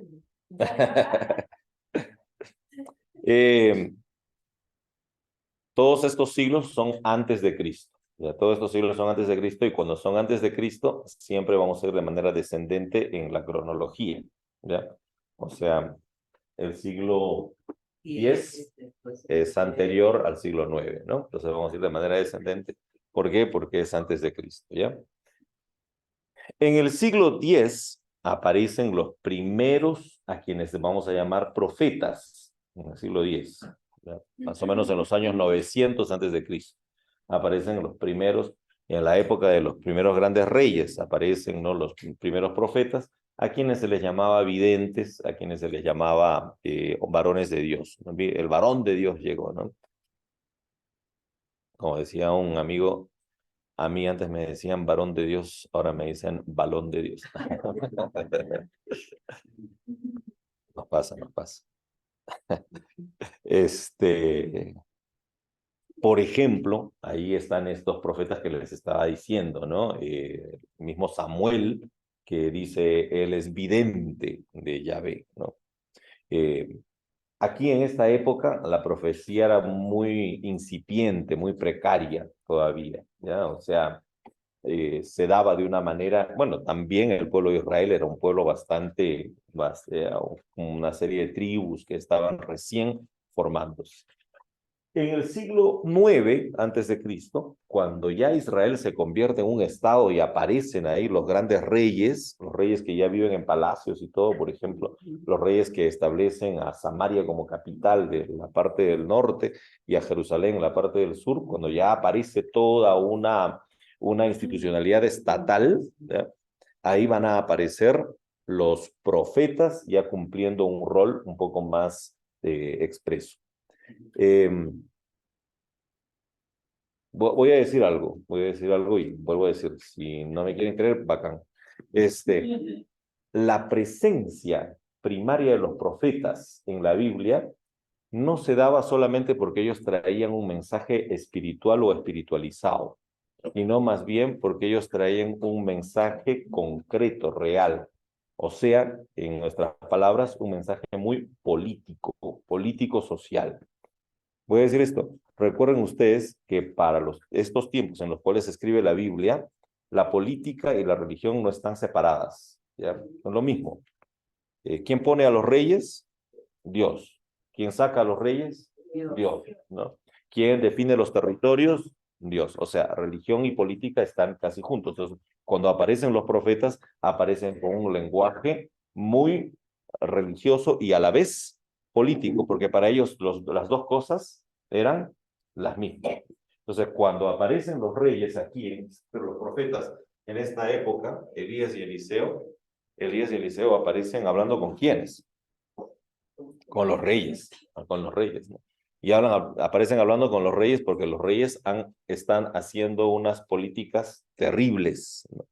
Terribles. Por ejemplo, ¿saben cuándo aparece Elías? Elías aparece en el tiempo en el que un rey, el rey Acab, un día llega a su casa y le dice a su esposa, le dice, mira qué lindo es ese viñedo que está ahí al lado, ¿no?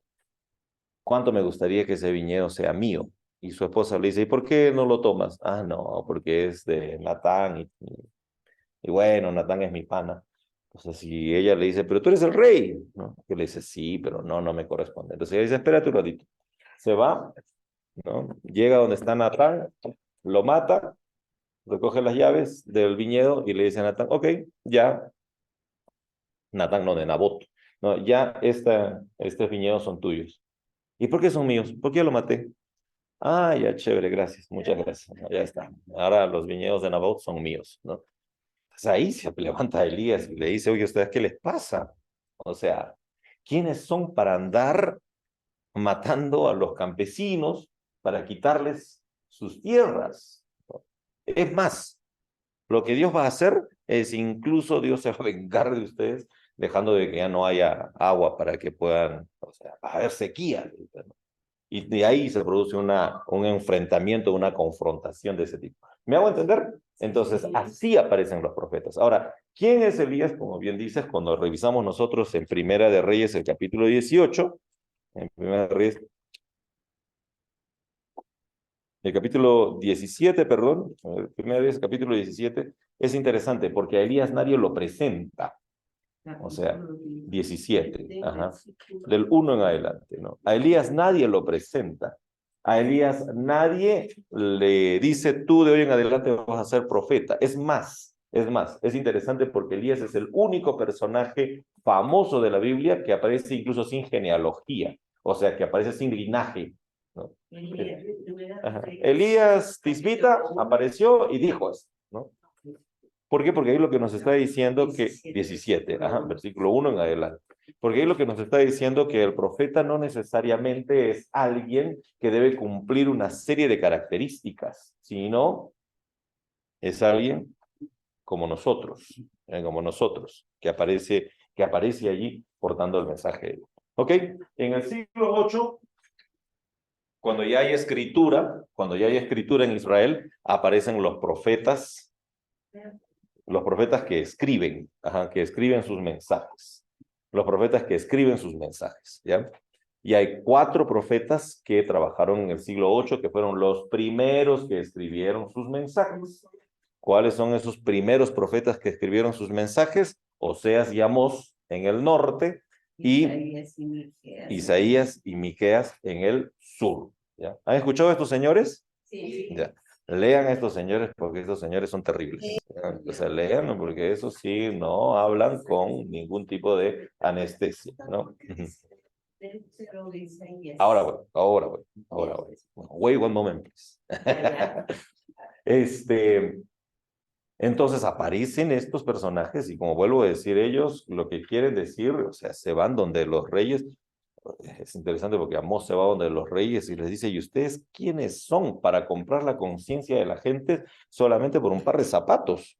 ¿No? O sea, algo así como, ¿quiénes son ustedes para comprar las conciencias de la gente con una camiseta y con un poquito de arroz? O sea, ¿quiénes son ustedes? O sea, les va y les increpa así de manera terrible, ¿no? Va donde las mujeres ricas de Samaria y les dice, ustedes les llama vacas de Bazán, ¿no? Ustedes son vacas de Bazán. ¿Por qué? Porque en todo caso oprimen a la gente y se inflan, ¿no? con todo lo que ustedes le van robando a los pobres, ¿no? Dice, Dios va a venir y les va a coger de sus orejas y de sus narices y las va a llevar para exhibirlas, ¿no? Así una cosa como esa. O sea, como vuelvo a decir, no tienen ningún tipo de filtro, ellos denuncian lo que saben que está mal. Lo que saben que está mal, lo denuncian de manera expresa, ¿ya? Estos son estos señores, Oseas, Amós, Miqueas e Isaías. En el siglo, pregunta de examen, en el siglo 8, en el siglo 8. Ajá. En el siglo 7, en el siglo 7 ha pasado algo terrible en Israel, ¿no? La parte norteña de Israel ha sido conquistada por un imperio que se llama el Imperio Asirio. El Imperio Asirio ha destruido Samaria y todo, y entonces después de eso aparecen unos profetas que por lo general hablan en contra de este imperio que ha venido y ha tomado lo que es Samaria. Esos profetas son los profetas del siglo 7. ¿A quiénes tenemos ahí? Sofonías, Habacuc, Nahum, Jeremías y Abdías. Ajá. Entonces son los profetas del siglo 7, que esos por lo general, sí, por lo general denuncian la invasión de los imperios y claman por protección de Dios, diciéndole, Señor, en medio de nuestras angustias necesitamos que tú vengas y nos ayudes, etcétera, ¿no? Son profetas que siguen en este proceso de denuncia y ya se olvidaron. Denuncia y Advertencia. denuncia y advertencia, ¿no? Vino a mí palabra de Dios para denunciar y para advertir las consecuencias. Ajá. Y luego, después de eso, en el siglo 6 hay un acontecimiento ya fatal para Israel. Si en el siglo 7 habían sufrido, el siglo 8, final del siglo 8, en el siglo 7 habían sufrido la conquista del norte, en el siglo 6 sufren la conquista del sur y con eso desaparece. Vienen los babilonios y los toman. Y cuando los toman los babilonios, ahí ya no hay más Israel, ¿no? Porque el norte y el sur queda bajo la dominación imperial de los babilonios en este momento. Entonces, allí aparecen unos profetas que en la cautividad comienzan a clamar, a denunciar la opresión imperial y a aclamar la libertad de Dios. Hay dos. ¿Cuáles son? Ezequiel Y el Deutero Isaías. ¿Quién es este Deutero Isaías? Bueno, los estudiosos han dividido el libro de Isaías en tres partes, ya los estudiosos. ¿Cuáles son esas tres partes? Isaías del 1 al 39, que se llama el Isaías o el proto-Isaías o el Isaías como tal, que escribe en el siglo 8. Luego está la segunda parte que va del 40 al 55, del 40 al 55, del capítulo 40 al 55, se llama el Deutero Isaías, la segunda parte que escribe en el tiempo del exilio, y la tercera parte del 56 al 66, ¿ya? Del 56 al 66 se llama Trito. Ajá. Y el otro que se llama el Trito, ¿ya? Entonces, así se divide, ¿no? Entonces, ¿por qué? Porque fue una composición de tres secciones. La primera sección en el siglo 8, la segunda sección en el siglo 6 y la tercera sección en el siglo 5, ¿ya? Entonces, esa se les llama Isaías, Deutero Isaías y Trito Isaías, ¿ya? Así se les llama. Por eso se les ha puesto ese nombre. Ahora, ¿qué significa? Deutero significa segundo, ¿no? La segunda parte, ¿no? Deutero es segunda parte y Trito la tercera parte. Ajá, se le llama, ¿ok? Entonces en el exilio, pero en el exilio siguen ellos clamando porque Dios denuncie a los imperios y traiga la libertad. Ya cuando ustedes leen la segunda parte de Isaías, en la segunda parte de Isaías, por lo general está que venga a liberarnos el Señor. ¿Ok? En el siglo V, en el siglo V ya regresan del exilio. ¿Ya? Ahora aquí entre nos, aquí muy entre nos, ¿eh? No le cuenten. El post-exilio es una época media oscura para Israel, ¿ya? En el exilio, cuando estaban allá en la prisión, en la cautividad, por lo menos decían, Señor, ayúdanos, sálvanos.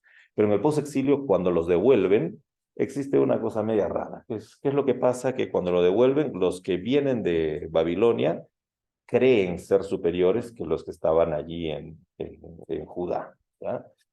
Creen ser superiores y vienen y les dicen, devuélvanos nuestras tierras y nosotros vamos a poner nuestra forma de gobierno aquí, ¿no? Aparecen unos señores que aquí entre nos también les digo, ¿no? Se llamaban los sacerdotes. ¿Han escuchado hablar de ellos? Ya. Los sacerdotes que comienzan a tomar posición del gobierno, ya no había reyes, ya no tuvieron más reyes, pero los sacerdotes comenzaron a tomar posición del gobierno de Judá bajo la dominación imperial y hacen un montón de cosas. ¿Ustedes han escuchado de un señor que se llama Jesús? ¿Han escuchado? El Señor Jesús, ¿a quiénes atendía siempre? Por ejemplo, A los pobres, ajá, ¿a qué tipo de enfermos sanaba? a los A los leprosos, a los paralíticos, etc. Ajá. Sí, el Señor Jesús por lo general sanaba a los leprosos, a los discapacitados y a los epilépticos o endemoniados. Esos tres grupos por lo general sana el Señor. ¿Por qué sana el Señor? Porque estos no solamente estaban enfermos, sino porque estos habían sido determinados como gente no humana, rechazados, desechados, Apartados. apartados. ¿Y saben quién les había desechado? ¿Saben quiénes? Sí, las políticas de los sacerdotes en el posexilio, las políticas de los sacerdotes fueron los que comenzaron a decir, lo que nosotros tenemos que defender es la pureza de la raza judía. Han escuchado por si acaso, algunos que hablan de esa manera. Y para eso lo que tenemos que hacer, a todo que es medio malogradito, lo vamos a desechar. Al que tiene la piel herida, lo vamos a desechar. Al que tiene el brazo chueco, lo vamos a desechar. Al que tiene ataques raros en su cuerpo, lo vamos a desechar. Entonces es por eso que viene Jesús y dice, no, estos son los primeros que tengo que atender, ¿no? Entonces, ¿por qué les estoy diciendo eso? Porque justo en este siglo V aparecen unos profetas chéveres, ¿no? Hay que leerlos, se llaman Ageo, Zacarías, sobre todo estos dos. Y estos dos profetas, sobre todo ellos dos, comienzan o sea, quieren que Dios se manifieste, ellos sí quieren que Dios se manifieste, pero comienzan ¿cómo se llama? A ser muy amiguitos de los sacerdotes, ¿ya? Exacto. Comienzan a ser amigos de los sacerdotes, las panas de los sacerdotes, ¿ya? Ahora digo esto porque el mensaje que traen de Dios es bueno. El problema es que como comienzan a ser panas de los sacerdotes, la gente ya no les va a creer. No les va a creer. Hasta que aparece uno último, que es Malaquías, y este Malaquías, que ya se entrega a la causa sacerdotal, da su mensaje y de ahí a la gente ya no les cree, ¿no? Porque los sacerdotes no tenían una buena... Exacto. Ahora, es eso justamente, ¿no? La palabra de Dios era fuerte y seguía viniendo. Hasta ahí bien. El problema no era la palabra de Dios, sino el problema era quienes estaban manipulando esa palabra.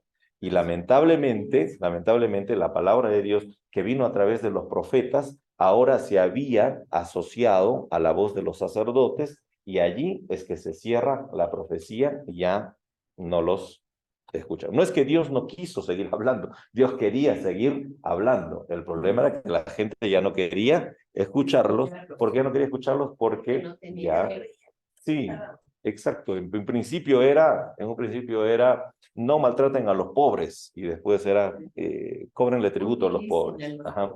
O sea, una cosa como esa, entonces ya ahí se quedó. ¿Me hago entender? Entonces la profecía va hasta aquí, hasta el siglo V. Next one. Pero Dios quería seguir hablando, ¿sí o no? Entonces aparece otra forma profética de hablar de Dios. Otra forma profética de hablar de Dios que ya no es la profecía clásica, porque la profecía clásica lamentablemente fue, ya entró en descrédito. Y esta nueva forma de hablar de Dios es a través de algo que se llama la apocalíptica. Es la apocalíptica. ¿Qué es la apocalíptica? La apocalíptica es una forma que tiene de hablar de Dios, pero muy particular. Que para que Él pueda decirte, por ejemplo, corrígete de tus malos caminos, pueden optar y decir, he visto que unos seres extraños con 5 alas y ojos tenebrosos han venido en la noche a tomar tu conciencia. pero descendió un rayo que venía de un ser alado de color amarillo que destruyó a esos seres oscuros que te estaban tomando. ¿Me hago entender? ¿Escucharon? Hay un mensaje que Dios les está dando, pero ¿qué tipo de lenguaje está tomando? ¿Me hice entender con el ejemplo? Otra vez, ¿ya? Otra vez. Sí, una cosa es que Dios venga y te diga, por ejemplo, corrígete de tu mal camino porque tú estás oprimiendo a mi nación. Profecía, esa es la profecía.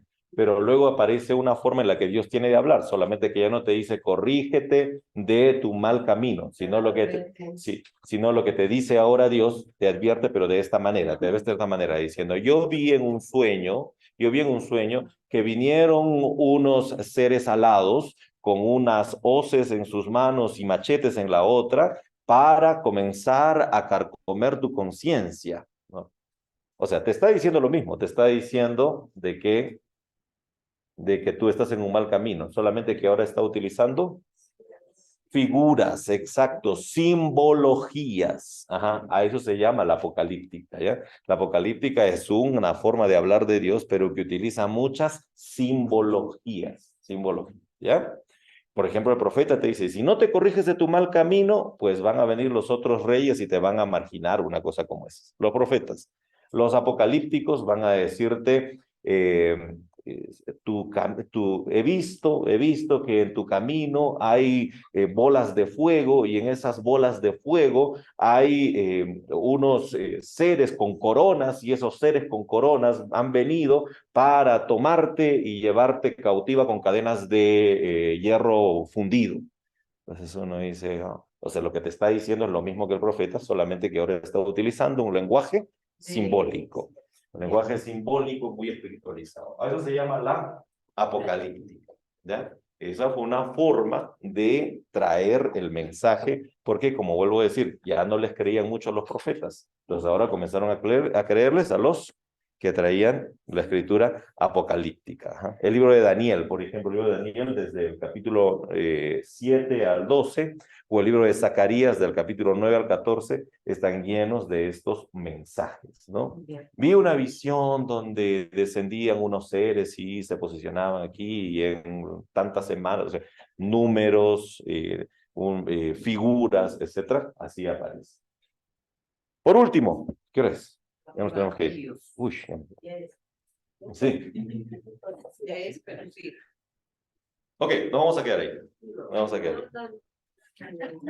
Sí. Es que lo que pasa, es que tengo una clase a las 9, entonces ya tengo que terminar aquí. Y les voy a dejar este PowerPoint para que ustedes lo puedan tener con la hermanámica. En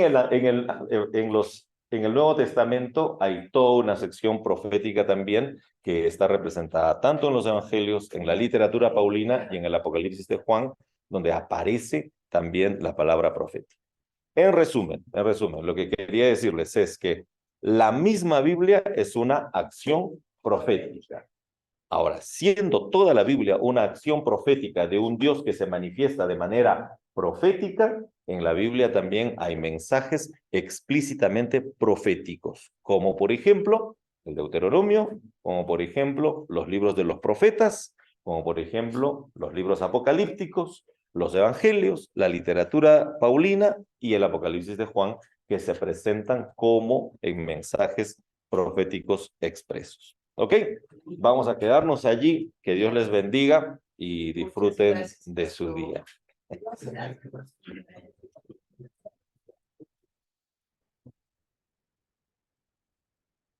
Bueno, fuerte esta